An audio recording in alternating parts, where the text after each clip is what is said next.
Be'ezrat Hashem, nous avons la paracha de Béchalach, qui est la phase finale de la sortie d'Égypte, qui est un signe de la délivrance totale. Et nous avons, 2 jours avant, la Tou Bishvat. Alors bien sûr, comprendre qu'est-ce que c'est cette fête de Tou Bishvat. Dans la halacha, on nous parle de Rosh Chodesh Laïlanot, c'est bien, c'est une date par rapport à savoir comment calculer les 3 ans pendant lesquels on ne peut pas manger des fruits, à certaines lois qui concernent la culture des arbres fruitiers, c'est très bien, mais quel rapport? Comment c'est devenu? À quel moment? Pourquoi c'est devenu une fête? Une fête, nous ne fêtons jamais un événement s'il n'y a pas ce qu'on appelle un tikkun, une réparation. Donc, qu'est-ce que signifie cette réparation du jour de Tou Bishvat? D'ailleurs, dans le jour de Tou Bishvat, nous ne récitons pas ce qu'on appelle le Tachanoun. Dans la Tfila, ces passages de repentir et tout, on les saute. Ça veut dire qu'il y a quand même une certaine sainteté dans ce jour. Il y a quelque chose qui se passe en ce jour. À quoi cela correspond? Alors, pour bien sûr et comprendre, on va essayer de comprendre selon les explications qui se ressortent des paroles du Harizal. Il faut savoir que toute notre vie est une vie de réparation, bien sûr, pour arriver à l'étape suivante. Ce qu'il faut réparer quoi?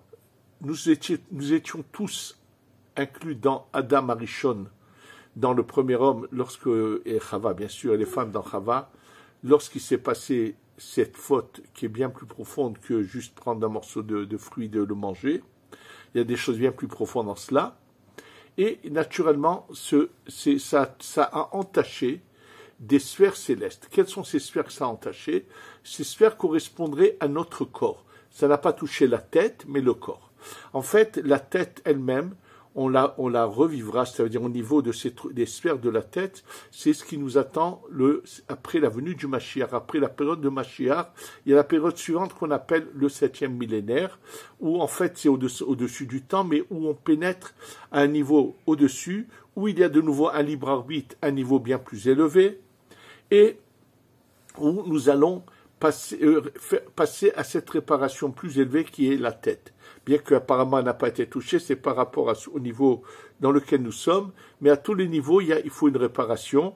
Ça, c'est la profondeur que nous révèle celui qu'on appelait le Rashash, Rabbi Shalom Sharavi, donc c'est d'ailleurs également la Hiloula, qui est cette semaine, et qui lui, nous a révélé la profondeur des enseignements du Harizal, qu'à tous les niveaux, il y a une sorte de réparation. Et je voudrais pour cela vous ouvrir une parenthèse très intéressante. Il y a environ peut-être 2 ans, à peu près, ou un peu plus, j'ai eu l'occasion de voir un descendant, un petit-fils de Baba Saleh, c'est-à-dire le fils d'une fille de Baba Saleh, qui était marié avec un grand tzaddik qui s'appelait le Rav Harel. Et Rav Harel, ces garçons sont Belé Ainara, tous des Talmidei Chamim, des tzadikim, vraiment des gens exceptionnels. Vous n'en entendez pas parler parce qu'ils sont très discrets, ils sont vraiment très dans l'ombre et effacés, mais vraiment de grands personnages. Et à une occasion, j'ai vu un des enfants du Rav Harel, peut-être le grand, je pense. Je lui dis, moi, personne n'a rêvé de Baba Saleh, quelque chose à raconter?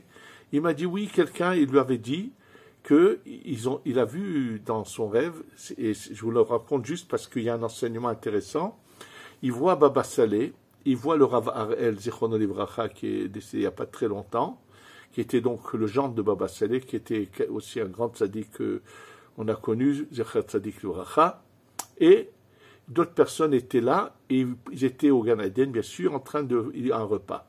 Et à la fin de ce repas, Baba Saleh dit à quelqu'un, fais le zimoun. Et là, la personne lui dit dans le rêve, mais Kvodarav, on est au Gan Eden, il n'y a plus rien à réparer, pourquoi faire le zimoun? Il lui a dit, oui, il y a quand même des choses à réparer. Et en fait, c'est extraordinaire parce que c'est vraiment les paroles que le Rashash nous a révélées qu'à tous les niveaux, il y a des réparations. En tous les cas, nous savons que donc tout est une réparation. Ces réparations ont commencé, bien sûr, lorsque la naissance du peuple d'Israël, c'est la sortie d'Égypte. Et là, qu'est-ce qui a été réparé à la sortie d'Égypte? La sortie d'Égypte a été donc la fête de Pessah et réparer ce qu'on appelle le Chesed. Le Chesed qui a été touché par la faute de Adam Arishon est réparé. Maintenant, quel Chesed? De quoi il s'agit? Il faut savoir que le temps est une création d'Hachem. Que le temps, quand je dis que c'est une création, ça veut dire que c'est comme si que le temps était, si on pouvait le voir, on verrait un couple. Oui, on verrait un homme et une femme. C'est-à-dire que dans le temps, qui est quelque chose pour nous qu'on n'arrive pas à concevoir, que c'est une création, il y a un côté masculin et féminin.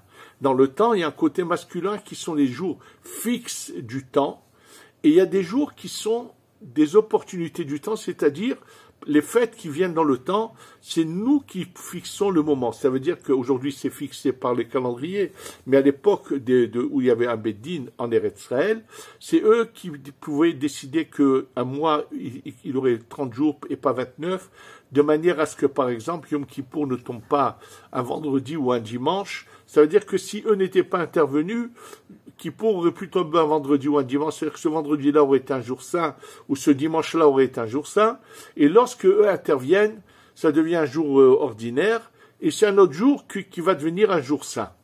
Et ça, c'est bien sûr, ça veut dire que c'est cette partie du temps qui est entre les mains de l'homme, qui est le côté féminin du temps, et on l'appelle, le premier côté masculin, on l'appelle Yamim, le deuxième côté, on l'appelle Zmanim. Maintenant, il faut savoir que ce qu'a fait Adam Arishon avec la faute a surtout touché les Zmanim, c'est-à-dire ce côté féminin du temps qu'il faut réparer.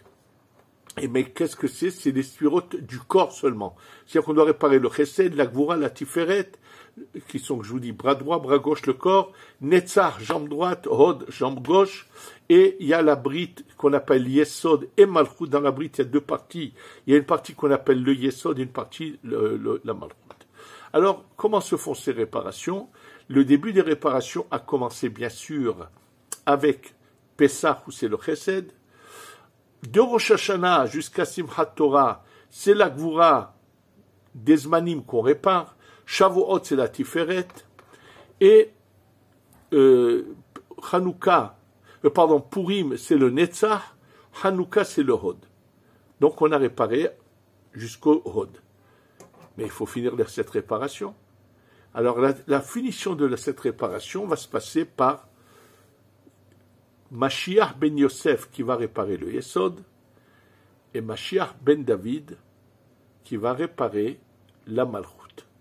Et grâce à cette réparation, on va passer à l'étape suivante et monter aux sphirot de la tête qu'on va devoir réparer, qui sont Keter, Chochma, Bina et Da'at, bien sûr. Alors maintenant, ce qu'on va voir, c'est qu'en fait, tout Bishvat est en relation, c'est une allusion à la réparation du Yesod de Mashiach ben Yosef. Oui, donc on va voir que c'est pas comme les autres fêtes où on répare réellement, mais il y a une allusion à cela. Et bien que, comme je vous l'expliquais, tout Béhav correspond à tout Bishvat, je vais vous le montrer tout de suite comment, sachez que l'allusion de la réparation de Mashiach ben David, donc de la Malchut, c'est Yom Kippour. Oui. Maintenant, ce qu'on va essayer de comprendre, comment tout Bishvat est une allusion à cette réparation. Alors, pour comprendre cela, je vais vous ramener les paroles de Rashi. Rashi nous dit que tout Bishvat sont tombés déjà, la plus grande majorité des pluies de l'année sont déjà tombées. Je peux vous dire une chose, que cette année, ici en Eretz Israël, il sera fort probable qu'après tout Bishvat, il y aura plus de pluie qui va tomber que ce qui est tombé jusqu'à présent. Jusqu'à présent, on n'a presque pas eu de pluie. Et on est à peine, puis ça correspond ici, à peu près, on est en janvier. Et il est fort, fort probable qu'après tout Bishvat, on ait encore beaucoup plus de pluie qui tombe. Donc, comment est-il possible que Rashi, lorsqu'il parle de tout Bishvat, dise qu'il rov Gishme Hashana, que dit la majorité des pluies tombent? Sachez qu'il y a ici un secret profond caché derrière ces paroles-là. Ce qu'il faut savoir, pour comprendre ce que cela signifie, d'abord, il faut savoir pourquoi j'ai parlé de tout Bishvat et de tout Béhav qui ont une correspondance. Faut savoir, je vous ai dit que le temps est un couple. Il faut savoir que depuis Tishré jusqu'à Adar, donc les 6 mois d'hiver, sont masculins, et de Nissan jusqu'à Elul, ce sont 6 mois d'été qui sont féminins. Ça veut dire que les 6 mois et les 6 mois, c'est 2 corps, un corps masculin, un corps féminin, puisque les 6 mois correspondent d'un côté au corps.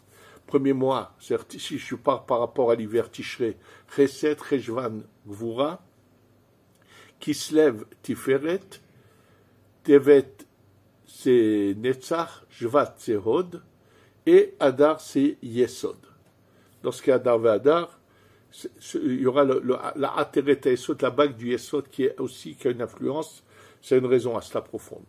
Les mois d'été, c'est Nissan, Hesed, Iyar, Gvura, Sivan, Tiferet, Tammuz, Netzach, Av, c'est le Hod, et Elul, le Yesod. Donc déjà dans les 6 mois et 6 mois. Ça a également aussi une allusion dans les orifices de la tête. Il faut le savoir. Ça veut dire que, en fait, on a, comme je vous l'ai dit, on a un couple. Et dans lequel nous faisons des réparations. Maintenant, pour comprendre que le temps, nous devons le faire vivre, lui donner une âme. Le temps, on a besoin de lui mettre une âme à l'intérieur de ce temps. Comment on met cette âme et comment fonctionne l'âme des individus? Alors, pour comprendre, avant de mettre une âme dans le temps, ce qu'il faut savoir, c'est comment l'âme que nous avons en nous fonctionne et que dans l'âme que nous avons en nous, il y a 2 parties de l'âme. Il y a 2 parties de la lumière divine qui vibrent en nous et chacune a son sens et sa fonction. Nous constatons que lorsqu'un bébé naît, il est incapable d'attraper son biberon, il n'est pas capable de attraper quoi que ce soit, il ne peut pas marcher, ça met du temps jusqu'à ce que tout ça se passe. Ça veut dire que le fonctionnement de son corps va mettre du temps.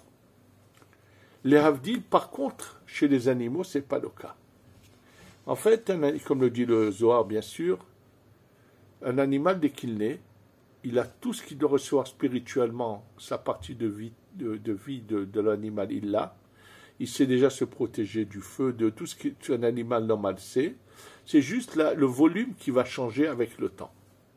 Chez l'homme, ce n'est pas la même chose.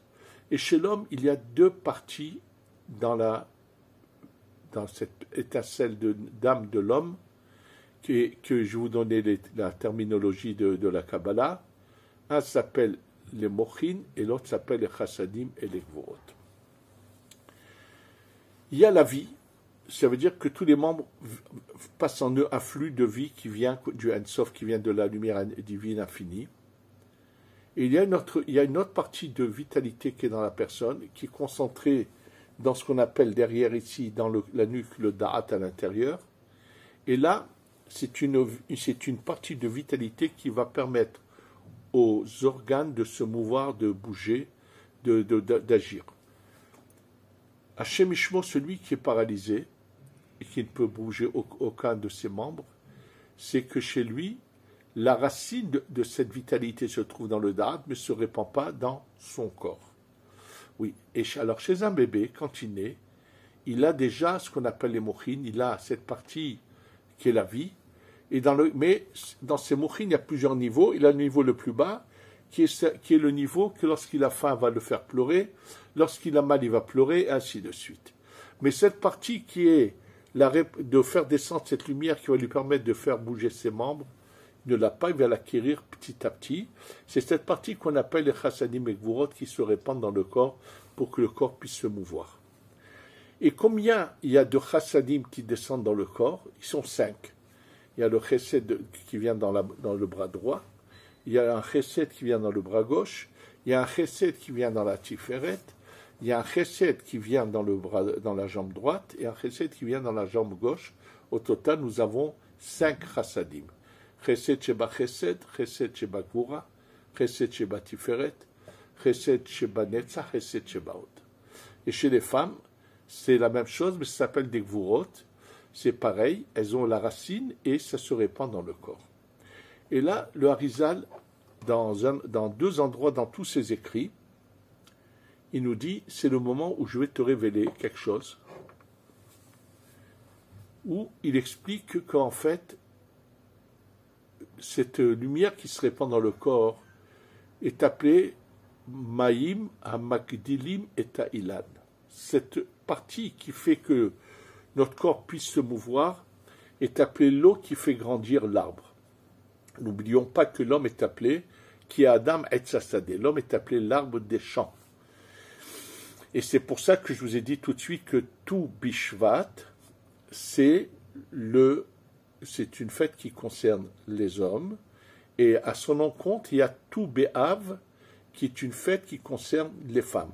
Et je vous fais tout de suite remarquer que tout Bishvat est, par rapport aux Sfirot, on est dans la 5e Sphira au milieu. Ça veut dire, on a passé dans Tishrei Chesed, Cheshvan Vura, Kislev, c'était Tiferet, Tevet, c'était le Netzach, et nous sommes dans le Hod, au milieu du Hod. Ça veut dire qu'il y a eu 4 chassadim et demi sont déjà présents, et ça s'appelle, c'est l'eau qui fait grandir l'arbre. Alors déjà, vous comprenez que Rashi, lorsqu'il dit Rov Maïm Amagdilim et Taïlan, la grande majorité de l'eau qui est tombée, ça veut dire c'est cette eau qui fait grandir. D'ailleurs, Hachem Ishmo, Hachem Yatzilenu, que Dieu préserve, lorsqu'un enfant naît handicapé et qui va être toute sa vie sur une chaise roulante, vous voyez que ces corps d'enfants ne grandissent pas à peine. Ça veut dire qu'ils n'arrivent pas du tout à la taille normale d'un autre enfant. Quand ils ont cet handicap où il y a quelque chose qui fait qu'ils vont être toute leur vie handicapés depuis la naissance, maintenant, il faut savoir que c'est cette lumière qui fait donc que les membres puissent se mouvoir et agir. Et là, il est dit que dans notre corps, bien sûr, il y a encore une lumière, mais qui n'apparaît qu'à des moments précis. De quoi s'agit-il? Lorsque un homme veut s'accoupler, sauf que Hachem Ishmor, quand un homme est impuissant, que se passe-t-il? Pourquoi il est impuissant? Parce que cette lumière qui aurait dû descendre dans son organe, qui va le faire vivre pendant un moment, ne descend pas. Mais chez les hommes qui ne sont pas impuissants, à un moment précis, au moment où ils doivent s'accoupler, tout d'un coup, ce membre qui est un membre mort se met à devenir comme un membre vivant qui peut agir comme nos autres organes. D'où vient cette lumière que reçoit ce qu'on appelle le Yesod, cet organe qu'ont les hommes, qu'on appelle la Bérite? C'est lorsque tous les autres organes vont prendre de leur lumière, la donner. Bon, dans la physique, dans la médecine, on sait que c'est un organe qui se remplit de sang, qui lui permet mais ça c'est le côté de la matière. Mais qu'est-ce qui fait qu'il y a ce mouvement qui se fait? Il faut savoir que c'est une lumière qui vient de tous les autres organes, qui se rassemble, qui donne au Yesod. C'est pour ça que dans la Kabbalah, le Bérit est appelé Kol. Kol qui veut dire l'ensemble de tout, et qui a la valeur numérique de 50. Oui. Kol, c'est Kaf Lamed, 20 et 30, ça fait 50, parce qu'en fait, il reçoit des autres chassadim. Et là, la question que pose l'Arizal, il dit pourquoi Dieu a fait que ces lumières des autres organes doivent se déverser. Attention, il ne s'agit pas de la vitalité du sperme, pas du tout. Il s'agit de la vitalité du membre. Ce qui passe à travers le membre qui est de sperme, sa vitalité vient d'ailleurs totalement, rien à voir avec ça. Je parle du fait que ce membre est un membre mort ou vivant. Et ça, lorsqu'il est vivant, c'est lorsqu'il reçoit des autres membres. Il demande le Harizal, mais pourquoi n'a-t-on pas fait, pourquoi Dieu n'a pas-il fait qu'il ait un chesed à lui tout seul? Il dit parce que s'il avait eu un chesed à lui tout seul, ça aurait été un membre qui aurait été constamment vivant, comme les autres organes que je peux mouvoir. Or, ce n'est pas une nécessité, puisque c'est une nécessité qu'au moment de cette mitzvah de s'accoupler quand c'est fait dans les règles de la Torah, bien sûr. D'où la gravité de ceux qui l'utilisent de manière incorrecte en le rentrant dans un endroit où il ne faut pas. Ils font passer d'une lumière et la font passer du mauvais côté. Ce qu'on appelle, c'est donner de la force aux forces du mal, à la sitra achara. Alors sachez que à tout Bishvat. Quand est-ce que les membres peuvent donner? Lorsque même reçoivent la lumière. Or, dans l'année, c'est pareil. Donc, c'est une fois qu'eux ont reçu, donc on a eu 4,5, à ce moment-là, ils peuvent déverser vers cet organe, et cet organe peut être vivant. Donc, c'est tout Bishvat fait allusion à cette lumière qui rentre dans le Yesod, et le Yesod se réveille. C'est le réveil du Yesod, il peut agir, et il peut y avoir l'accouplement. Sa séquence, c'est à tout Bishvat. À l'encontre chez les femmes, c'est tout Béhav, c'est le 5e mois, c'est pareil, c'est exactement dans les 6 mois, c'est le mois qui correspond exactement à la même chose. Et qu'est-ce qui est marqué sur tout Béhav? Que c'était le jour des Shidduchim, le jour des rencontres, où les femmes, il y avait toute une fête qui se passait en Eretz Israël, où il y avait des femmes qui représentaient les différentes catégories de jeunes filles, et il y avait des rencontres qui se faisaient, bien sûr, ce jour-là. Et ce qui est très, très intéressant de voir, c'est que la Gemara, dans Masechet Ta'anit à la fin, elle dit Lo hayu yomim tovim kemo tu bishvat et yom kippurim. Tu be'av, pardon, tu be'av et yom kippurim. Elle rejoint Kippour avec tu be'av. Je vous ai dit que Kippour, c'est l'allusion à la réparation de la Malchut. Le Mashiach ben David, c'est une allusion à cela. Or, Malchut, c'est le féminin.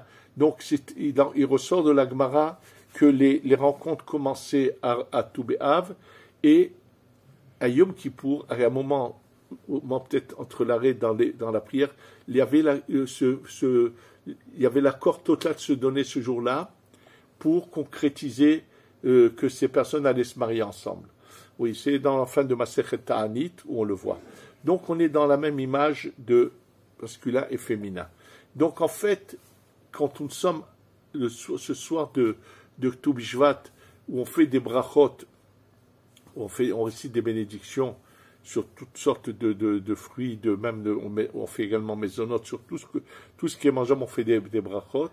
Il faut qu'on sache que par nos bénédictions, on est en train d'essayer d'activer la délivrance totale, parce que la réparation de ces dernières surotes Yesod et Malchut, pourquoi nous ne le faisons pas? Ça va être le Mashiach, parce qu'elles sont les plus bas et c'est les plus durs à réparer. D'ailleurs, la réparation des 3 sphirotes supérieures, Chesed, Vura, Tiferet, sont mentionnées dans la Torah. Ça a été fait par Pesach, Shavuot et de Rosh Hashanah jusqu'à Simchat Torah, alors que le Netzach Ve'od qui représente les jambes, c'est une réparation qui s'est faite plus tard à la suite d'événements, et même le Hod n'est pas totalement réparé que 8 jours à Hanouka, et lorsqu'on finit ces réparations, viennent les 2 Mashiach qui sont pour réparer Yesod et Malchut, qui est le tremplin pour passer à l'étape suivante ou monter à la tête, ou qu'on devra réparer dans le 7e millénaire. Donc c'est pour ça que je vous avais déjà expliqué que Yemot HaMashiach, c'est dans le 6e millénaire, et vient ensuite l'étape d'après. Donc en fait, le jour de Tou Bishvat, c'est pas un jour de fête comme les autres, parce que nous ne pouvons pas faire ce que le Mashiach ben Yosef va faire, mais nous avons une allusion à cela, et si c'est un moment propice, et il n'y a pas de hasard qui tombe juste là, dans la paracha de Béchalach, où il a traversé de la mer, qui est en fait une vraie naissance. Il rentre dans la mer et il ressort de notre côté, c'est une sorte de grand mikvé, parce que c'est la vraie naissance totale du peuple d'Israël, qui sort de l'idolâtrie et qui se purifie pour être au service d'Hachem. Donc en fait, c'est qui est finalement la délivrance totale. Puisque sortie d'Égypte n'est que la première étape de cette délivrance, la finalité c'est à Tou Bishvat, à Béchalach, dans la traversée de la mer. Il faut que nous sachions que nous sommes en train de vivre ces derniers moments de cet exil, et que voilà, sera une opportunité ce jour-là, en faisant des brachot, de demander à Kadosh Baruch Hu de nous délivrer totalement, qu'on ait enfin la Géoula Shlema, et que le Beth Amikdash descende tout de suite avec la venue du Mashiach, et qu'on soit enfin délivré, et qu'Hashem mette un terme à toutes nos souffrances, anéantisse tous nos ennemis, et que le Mashiach se révèle, et bien sûr va combattre tous ceux qui voudront nous faire du mal, et qu'on puisse passer d'abord à cette période de Yemot HaMashiach, et ensuite à l'étape suivante, au service d'Hachem, qu'on le fasse, qu'on le réussisse. Be'ezrat Hashem, Amen, Ve Amen. Amen.